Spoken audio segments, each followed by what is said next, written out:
What's going on, everyone, and welcome back to episode number 28 of Subby's Weather Talk podcast. I have another awesome guest as part of the podcast today. I'm happy to introduce Jeff Smith, another storm chaser out of Northeast Kansas. Welcome, Jeff. Thank you. So, if you guys been following my podcast, you know that I've had several of our area chasers on air with me as we talk about how important storm chasers and spotters are in the weather community and how they can help get the warnings and the advisories out to the public quicker and be more reliable than just looking at radar like I typically do. They give us a look at what is happening on the ground level versus what it actually looks like on a computer screen. So let's just start this off, Jeff. Like many stories begin with a passion of the weather and how chasers get involved into the weather and what was the driving point of it. A lot of guys like myself had an event that happened early in my life that really sparked that passion in me. But how'd you get your start? So for me, like I've always been fascinated with weather as a kid, but I am a product of the Great Flood of '93, where we had record rainfall throughout the spring and summer months that led to astronomical flooding, and my hometown actually ended up underwater. Going through that, getting ready to be a freshman in high school, probably the worst summer of my life. Um, but just always been fascinated with weather. Working up into my early adult life, ended up working in law enforcement for 18 years. Over the course of that, I was blessed to be partnered with kind of the National Weather Service and took spotter courses with the National Weather Service.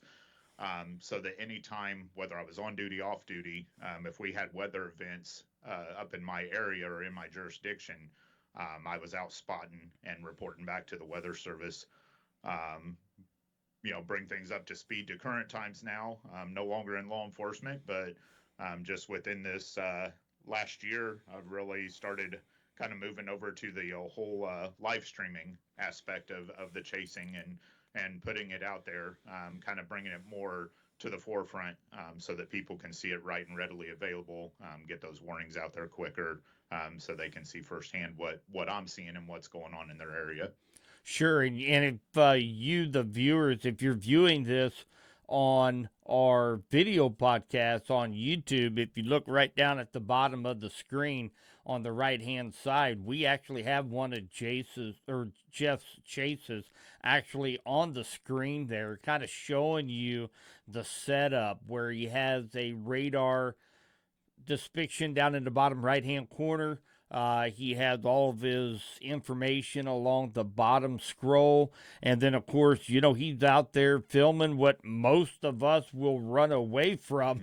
He's right smack dab in the middle of it. And so I know, Jeff, your team, Nader Boys, Andy Hicks and Team Havoc, and Matt Jones from 417 Chasers we're all kind of teaming up to kind of cover. Our goal is to cover all of eastern Kansas and the western half of Missouri, and I'm excited with some of the ideas that we're coming up with. I think the guys are a good group of guys. Uh, I'm not in every conversation that you have with them, but what's the relationship with the other chaser groups that we have kind of in our little group? I honestly think it's a great brotherhood of common interest. Honestly, we all have a passion for this. Our ultimate goal is to save lives and protect property, getting the warnings and alerts out there. And I couldn't think of any greater group of guys to do this with. I met Matt at Chaser Summit this year and Yep. built a good relationship with him from then on. And then, of course, encountered Nader Boys and Team Havoc and Andy, and yeah, I think it's a beautiful thing that we've got going here, and it's really going to be a good service to Eastern Kansas and Western Missouri.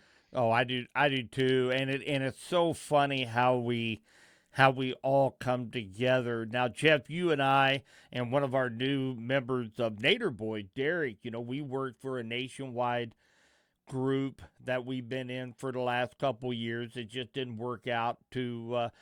to our expectations, but we got to know each other a little bit. We got to go up to the Storm Chaser Summit up in Yep. over in Kansas City, Kansas, and I just happened to see this guy that had a 417 Chaser hat on, and I had overheard him saying something about being down in Springfield, and so out of the blue, here goes Subby. I'm going up there to him and sit there going, "Hey, my name is Jim Sublett," and kind of told him a little bit about my background, and lo and behold, we got talking. I knew Nader Boys. Now, how I got to know Nader Boys, they came into my place of employment. Never met Isaac before in my life. And he goes, "Hey, Subby," it says, "I follow your page." And it says, "I've got some cameras that are up throughout West Central Missouri. You might find it useful to put on your page." And I'm just like, "Man, that's incredible." And he said, "Well, we go out and storm chase, me and my brother." And that's how we got connected. So it really is kind of cool how we, just through our networking with other people, that we were able to draw this group in. And again, for those of you, I love the storm chase. My responsibility is here behind the radar to get the warnings out to people as fast as I can. But when I'm staring at radar, I really don't think people understand how useful it is for me to look up and take a look at somebody's camera and hear them getting golf ball size hail. I instantly send that report and video to the National Weather Service. They issue a warning out ahead of our county or where the chaser is. I mean, we are definitely, yeah, you get an adrenaline rush. I mean, we all do when we got a good storm coming in, but it's the fact that we're protecting people. We're getting those Right. warnings out, and I think that is so critical to have storm spotters and storm chasers on the ground. And I know I'm excited to share some of your all's live footage on my streams and make sure you guys are safe as well by sending in, of course, reports to the National Weather Service, and as well as making sure you guys aren't in a line of fire, because sometimes you get turned around. I know I get turned around just going to Walmart and back, much less you guys being out there taking all the gravel roads and unmarked roads, and I want to make sure you guys stay safe, and that's the reason why we utilize a geo system where we know where our chasers are at all times, so that we can make sure they know what they're doing out there. But in the back of my mind, I'm always following these chasers to make sure they don't get themselves into a bad position. But I it was kind of funny when we had I call them our noobs. Okay, they're our newest Team Havoc group here in our little storm chasing community here, and we had them in last week, and we all chuckled about putting them on the spot. And I asked them in our live roundtable about the most important thing a chaser needs in his car. And man, Andy, he got thinking. He goes, "Man, there's a lot of stuff we got to have as chasers.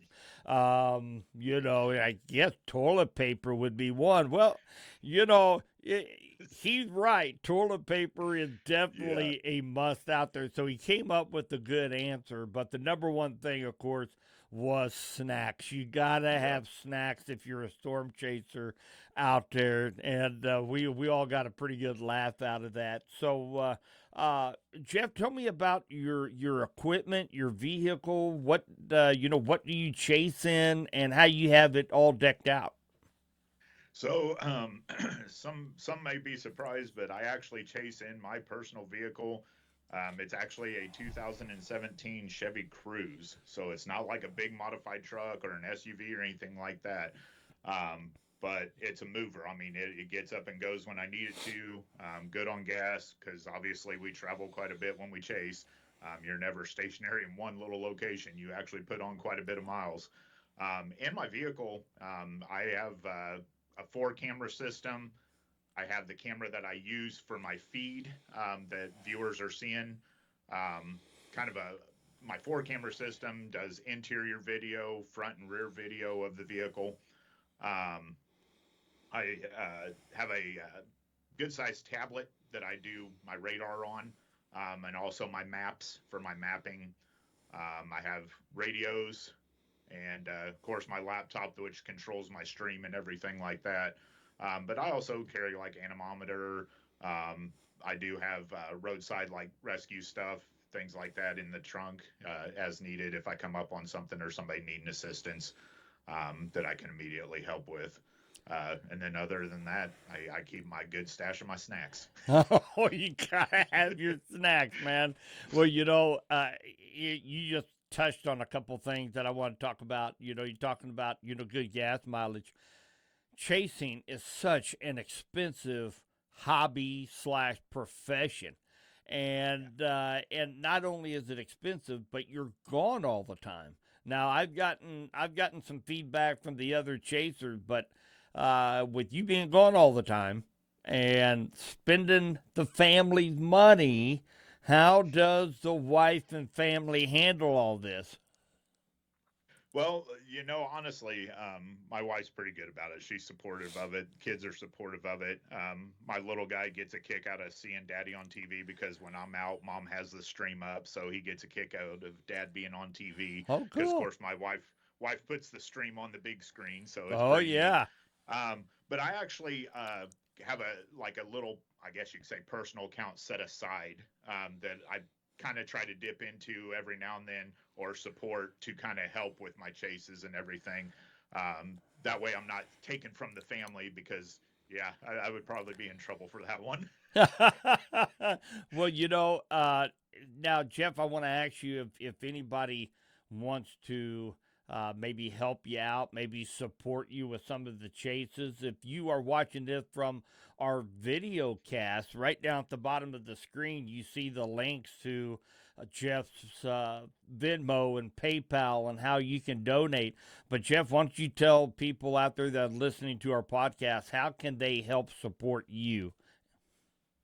Yeah, I have a Venmo account. I have a PayPal account. Um, Both of those, JD Smith WX is how you can find me on Venmo and PayPal. Any and all support is appreciated because, like we said, this isn't cheap. It does come out of all pocket, but all support and donations go to like gas, fuel, equipment upgrades, keeping equipment going, but also help with the stream and keeping the stream going. Um, it's nothing like, obviously I'm not doing it to make money off of it. It's to keep these warnings and bring this information to the public and keep them aware. Um, that's the main thing, is just that support helps to continue to do this. Absolutely, and I tell you guys, I've been very fortunate with a lot of my followers. They help fund Subby's Weather Talk, and there's a lot of generous people out there, and I hope people understand the expenses that goes into this. We have to have radar software, and we can't go with a cheap free radar app out there. It doesn't have our road networks on it. It gets interrupted every 30 seconds with an ad. I mean, when you have a storm bearing down on you, you want the most reliable, quick updating software you can possibly get. Cameras aren't cheap. Streaming software is not cheap. Wear and tear on vehicle, fuel. I mean, it just goes and goes and goes. And that's one thing that I wanted to do at Subby's Weather Talk is kind of give back to these guys, the guys that are on the ground that are absorbing all these costs, and try to get them as much support as I can from such generous people here in West Central Missouri, Eastern Kansas, Northeast Kansas, Northwest Missouri. So that's what I try to do for these guys. And then, of course, in return, they kind of let me know what's going on the ground, and we work together seamlessly. And again, I'm very excited for what we have going from now all the way through this storm season and into 2026. So, Jeff, how can these guys that want to maybe watch your YouTube channel or your Facebook Live when you go out and storm chase and actually watch, just like we're watching down here at the bottom right hand screen, if you're watching the video cast, how can they find you? So I'm on YouTube under Storm Chaser Jeff Smith. Also got a Facebook page, Storm Chaser Jeff Smith. And then I'm also on Instagram at JD Smith WX. Awesome. Awesome. Well, I look forward to continue to work with you and all the chasers in our group, Jeff, and the rest of this season and into 2026. And we have some pretty big things planned.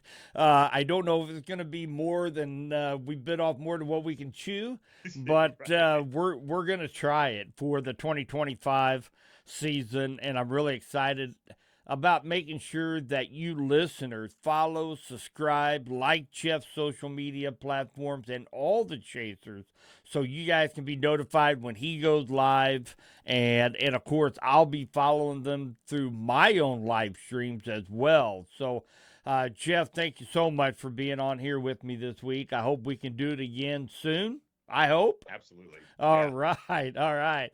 Well, all right, guys. So that's it for me this week. And you can listen to all of my podcasts on www.communityfirstpodcast.com.